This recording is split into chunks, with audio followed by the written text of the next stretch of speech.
Hey y'all, it's Laura and I'm back with a Cocoa Vanilla Studio design team layout using the absolutely stunning new Storyteller collection. This collection was a collaboration between Zoe, who is the designer and owner of Cocoa Vanilla, and Tracy Reed, who does a significant number of digital designs at the moment. And I love her work. Love, love, love both of these designers equally. They are my favorites. And so I was thrilled to see that they were collaborating on this collection, and it turned out stunning. The colors in this collection are so beautiful. They're vivid, they're lovely, but they're not in your face, which is really nice that there's a nice little balance with this collection. So you definitely have some nice bright colors, but it's not wah in your face. And I really, really like that. So for this layout, I have 3 photos. My photos are selfies of me, and I had recently, in the last 6 months or so, dyed my hair pretty bright red.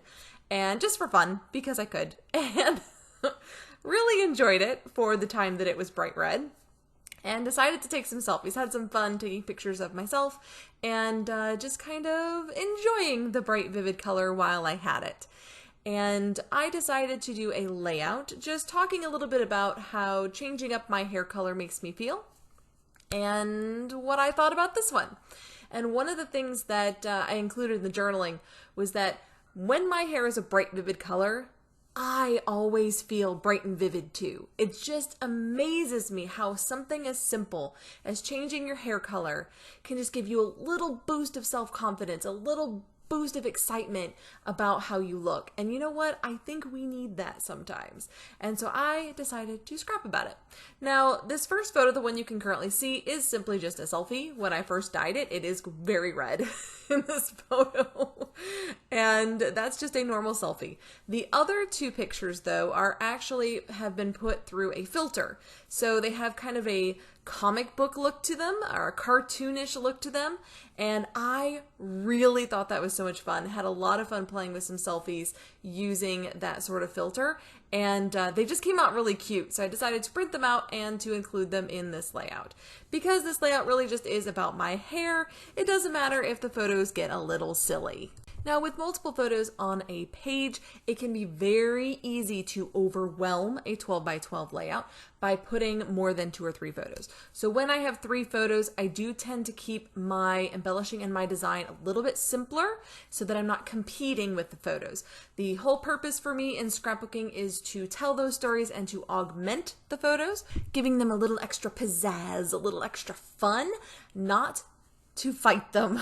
I'm not looking to create a layout that argues with my photos over what's the important bit on the page. The photos for me are always the important bit, and everything else is just a bit of fun. It's just a little bit of creativity added in.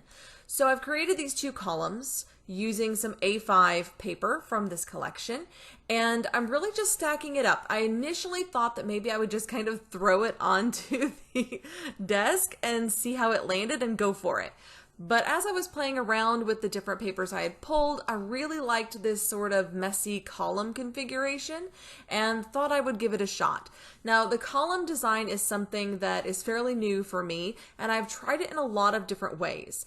In this particular way, it is 2 very separated and very small columns, but I have done columns that fill the page as well. Definitely go check out my Go-To Design series if you have not seen it to see more on that.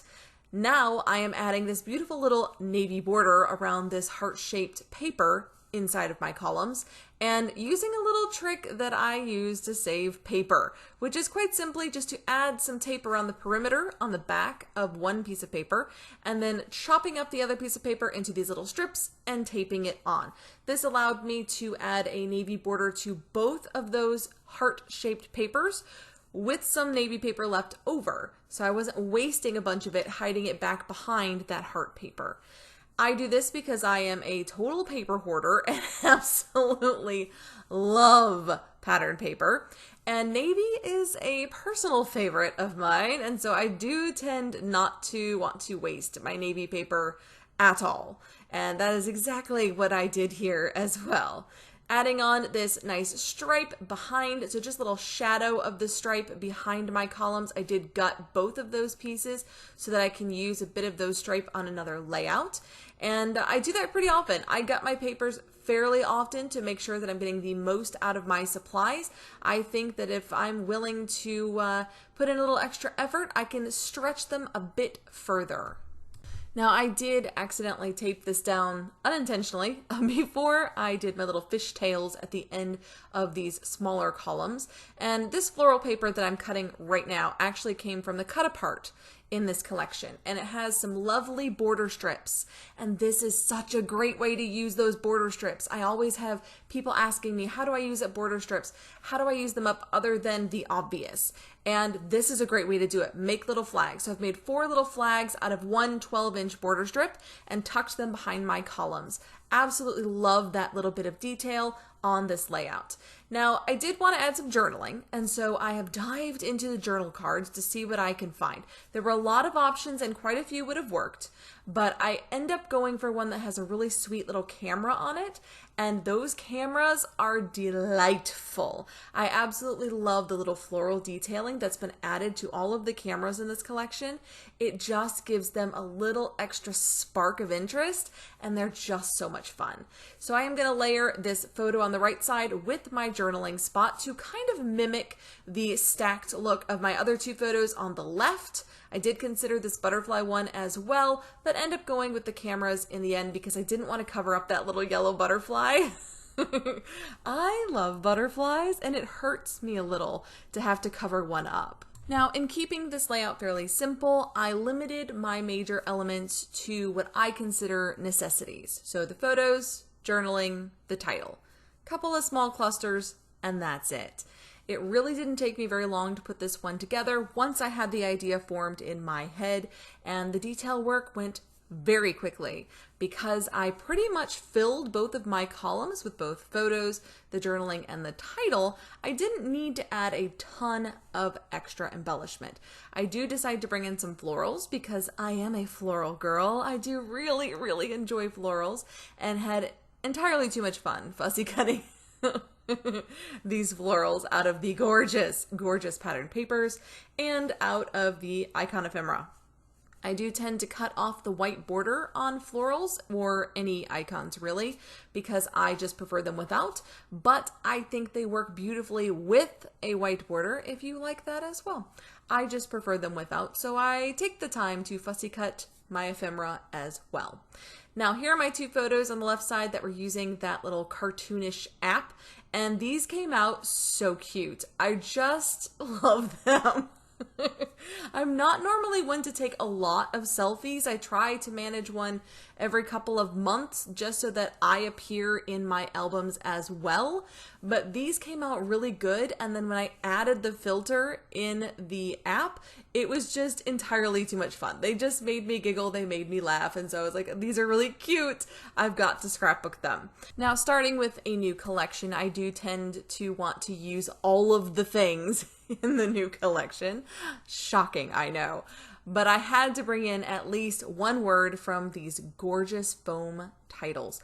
These foam titles make me so happy. Not only do they have this beautiful mix of fonts, but they have little hearts that you can add to your clusters, which I did, and they have this lovely little swooshes and little detailed lines underneath of it that can add just such a really fun detail to your layout. Now, initially I was going to put a couple of foam hearts at the top of my columns, but I do end up swapping those out for wood buttons later, and I really am glad that I did that because the added detailing and just texture that those wood buttons add to this page, especially sitting on top of a wood grained background, just really made the whole thing come together so beautifully.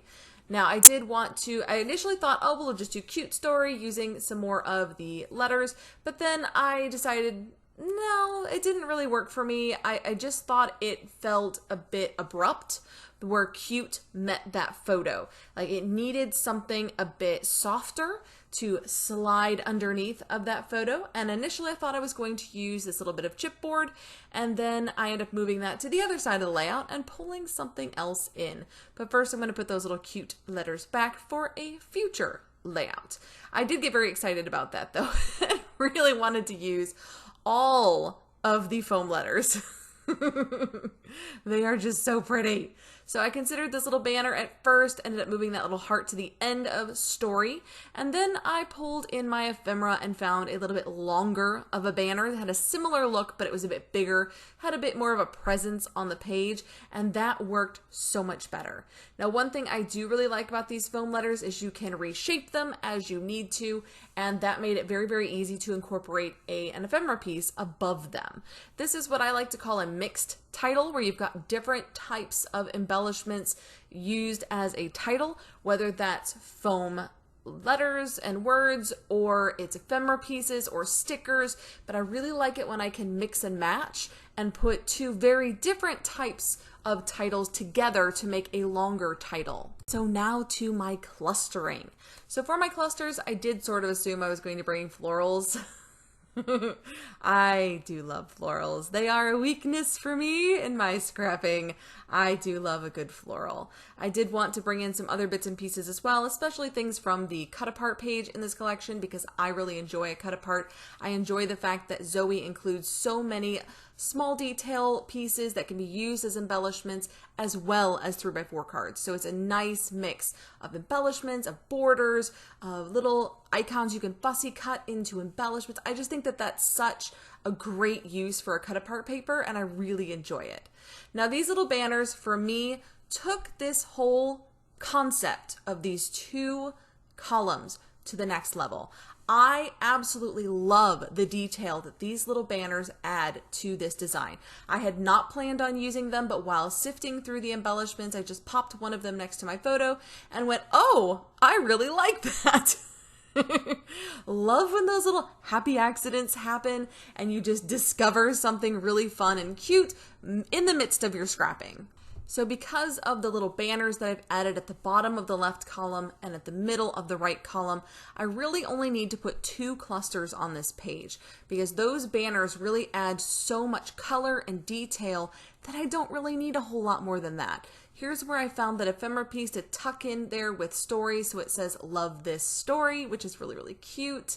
And then I'm going to move that little chipboard piece to the opposite column, so it still makes it onto the page, just in a different spot. And moving things around is something that I think really helps me to visualize the finished layout, and I don't tend to glue everything down until I'm at least roughly sure where it's going to go.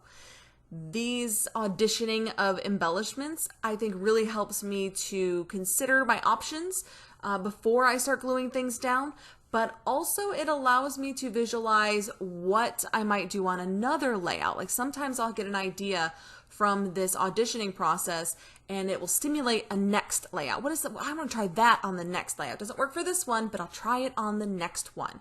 And so that's just a really fun way to figure out whether you like it, whether you don't, before you start gluing things down.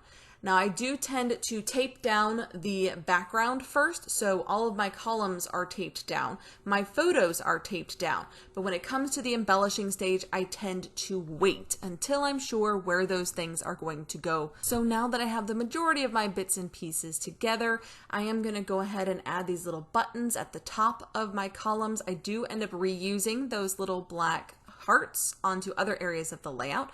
Put one on this cluster at the right and added the other in the center of the camera on the journaling card, and then pop 2 of these smaller wood buttons up at the top of my columns. And how fun is that? I just love it. It kind of looks like they're push pinned into that wood grain paper. I love that look.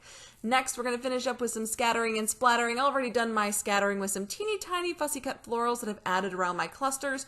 And now with my splattering, I do it in 2 stages, one with Gold Nouveau, and I'm going to add those around my clusters in small dots, as well as some larger dots inside of my florals, and then coming in with some gold ink spray to splatter around the outside, just going very lightly with this.